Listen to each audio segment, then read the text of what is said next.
Thank You, Mr. Falker, by Patricia Polacco.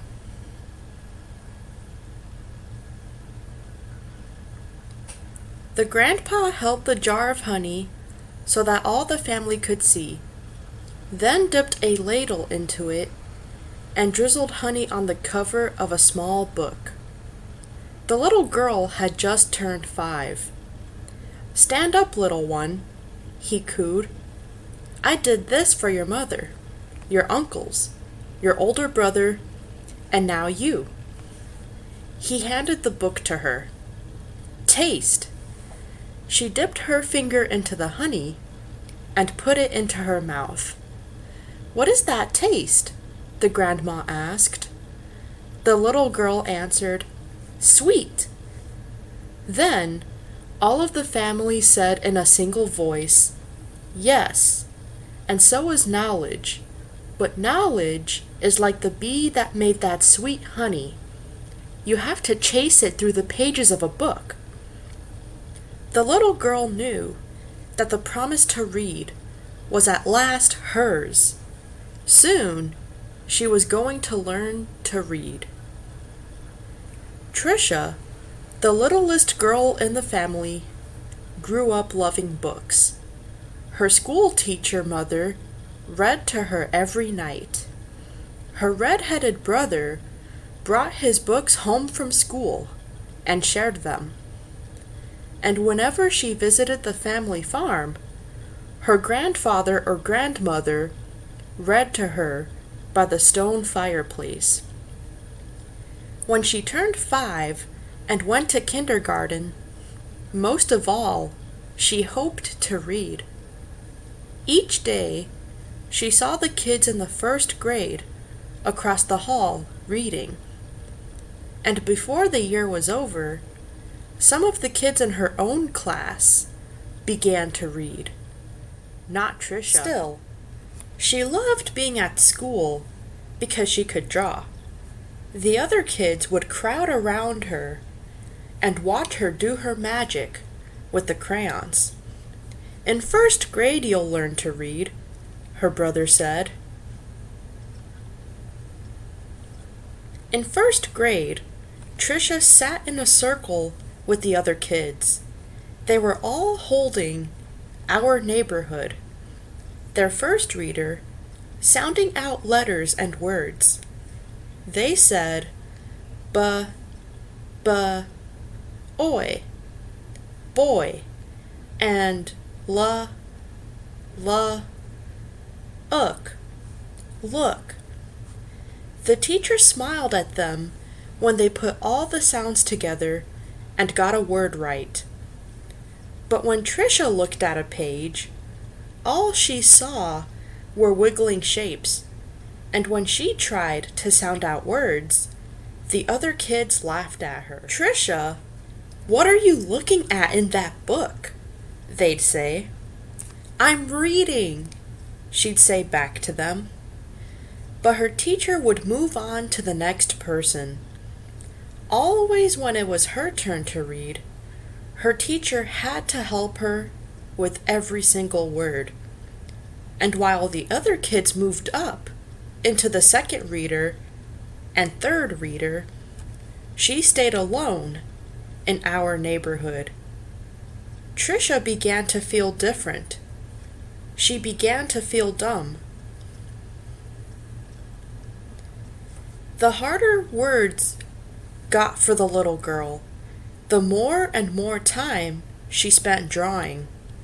How she loved to draw, or just sitting and dreaming. Or, when she could, going for walks with her grandmother. One summer day, she and her grandma were walking together in the small woods behind the farm. It was twilight. The air was sweet and warm. Fireflies were just coming up from the grasses. As they walked, Tricia said, "Grandma, do you think I'm different?" "Of course," her grandma answered.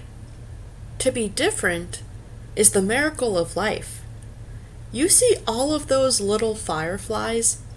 Everyone is different. Do you think I'm smart? Trisha didn't feel smart. Her grandma hugged her. You're the smartest, quickest, dearest little thing ever. Right then, the little girl felt safe in her grandma's arms. Reading didn't matter so much. Trisha's grandma used to say that the stars were holes in the sky. They were the light of heaven coming from the other side. And she used to say that someday she would be on the other side, where the light comes from.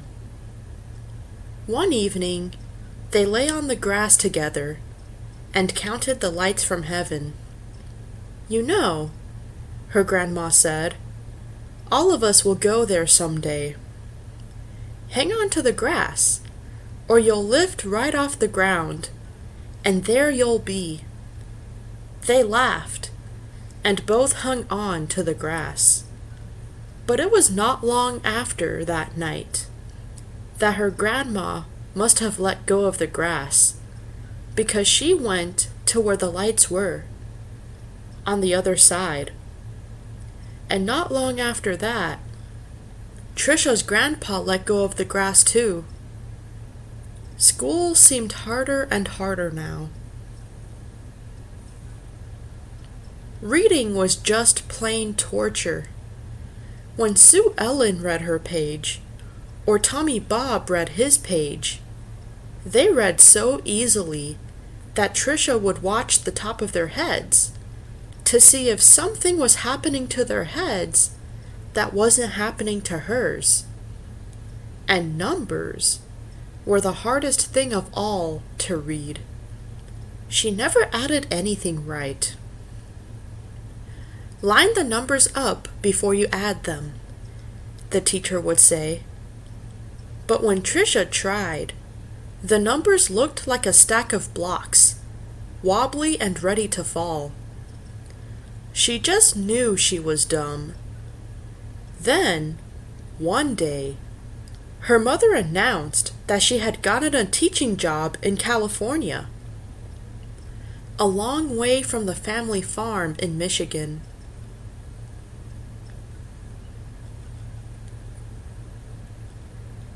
Even though her grandma and grandpa were gone, the little girl didn't want to move. Maybe, though, the teachers and kids in her new school wouldn't know how dumb she was. She and her mother and brother moved across the country in a two-tone 1949 Plymouth. It took 5 days. But at the new school, it was the same. When she tried to read, she stumbled over words. The cat,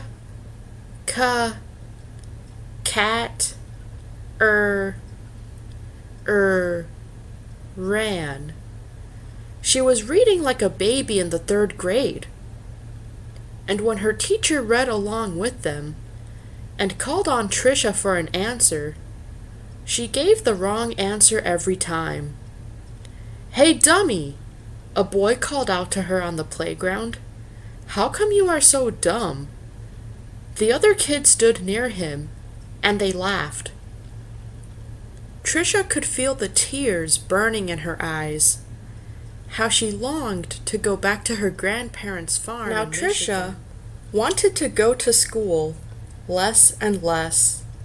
I have a sore throat, she'd say to her mother, or I have a stomach ache. She dreamed more and more, and drew more and more, and she hated school. Then, when Trisha started 5th grade, the school was all abuzz. There was a new teacher. He was tall and elegant. Everybody loved his striped coat and slick gray pants. He wore the neatest clothes. all the usual teacher's pets gathered around him. Stevie Joe and Alice Marie, Davy and Michael Lee. But right from the start, it didn't seem to matter to Mr. Falker which kids were the cutest, or the smartest, or the best at anything. Mr. Falker would stand behind Tricia whenever she was drawing and whisper, "This is brilliant, absolutely brilliant. Do you know how talented you are?" When he said this, even the kids who teased her would turn around in their seats and look at her drawings, but they still laughed whenever she gave a wrong answer. Then one day, she had to stand up and read, which she hated. She was stumbling through a page in Charlotte's Web, and the page was going all fuzzy when the kids began to laugh out loud. Mr. Falker, in his plaid jacket and his butterfly tie, said, "Stop! Are all of you so perfect that you can look at another person and find fault with her?" That was the last day anyone laughed out loud or made fun of her, all except Eric. He had sat behind Tricia for 2 whole years, but he seemed almost to hate her. Tricia didn't know why. He waited by the door of the classroom for her and pulled her hair. He waited for her on the playground, leaned in her face, and called her Toad. Tricia was afraid to turn any corner, for fear Eric would be there. She felt completely alone. The only time she was really happy was when she was around Mr. Falker. He let her erase the blackboards. Only the best students got to do that. He patted her on the back whenever she got something right, and he looked hard and mean at any kid who teased her. But the nicer Mr. Falker was to Tricia, the worse Eric treated her. He got all the other kids to wait for her on the playground, or in the cafeteria, or even in the bathroom, and to jump out and call her stupid or ugly. And Tricia began to believe them. She discovered that if she asked to go to the bathroom just before recess, she could hide under the inside stairwell during the free time and not have to go outside at all. In that dark place, she felt completely safe. But one day at recess, Eric followed her to her secret hiding place. "Have you become a mole?" He laughed, and he pulled her out into the hall and danced around her. "Dumbbell, dumbbell, maggoty old dumbbell." Tricia buried her head in her arms and curled up in a ball. Suddenly, she heard footsteps. It was Mr. Falker. He marched Eric down to the office. When he came back, he found Tricia. "I don't think you'll have to worry about that boy again," he said softly. "What was he teasing you about, little one?" "I don't know," Tricia shrugged. Tricia was sure Mr. Falker believed that she could read. She had learned to memorize what the kid next to her was reading, or she would wait for Mr. Falker to help her with a sentence. Then she'd say the same thing that he did. "Good," he would say. Then, one day, Mr. Falker asked her to stay after school and help wash the blackboards. He put on music and brought out little sandwiches as they worked and talked. All at once, he said, "Let's play a game. I'll shout out letters. You write them on the board with the wet sponge as quickly as you can." "A," he shouted. She wiped a watery A. "8," he shouted. She made a watery 8. 14, 3, D, M, Q, he shouted out. He shouted out many, many letters and numbers. Then he walked up behind her, and together they looked at the board. It was a watery mess. Trisha knew that none of the letters or numbers looked like they should. She threw the sponge down and tried to run. But Mr. Falker caught her arm and sank to his knees in front of her. "You poor baby," he said. "You think you're dumb, don't you? How awful for you to be so lonely and afraid." She sobbed. "But little one, don't you understand? You don't see letters or numbers the way other people do. And you've gotten through school all this time and fooled many, many good teachers." He smiled at her. That took cunning and smartness and such bravery. Then he stood up and finished washing the board. "We're going to change all that, girl. You're going to read. I promise you that." Now, almost every day after school, she met with Mr. Falker and Miss Plessy, a reading teacher. They did a lot of things she didn't even understand.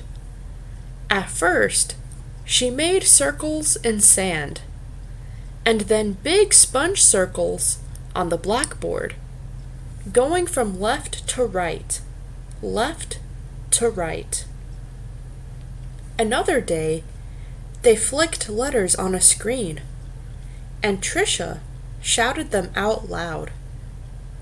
Still, other days, she worked with wooden blocks and built words.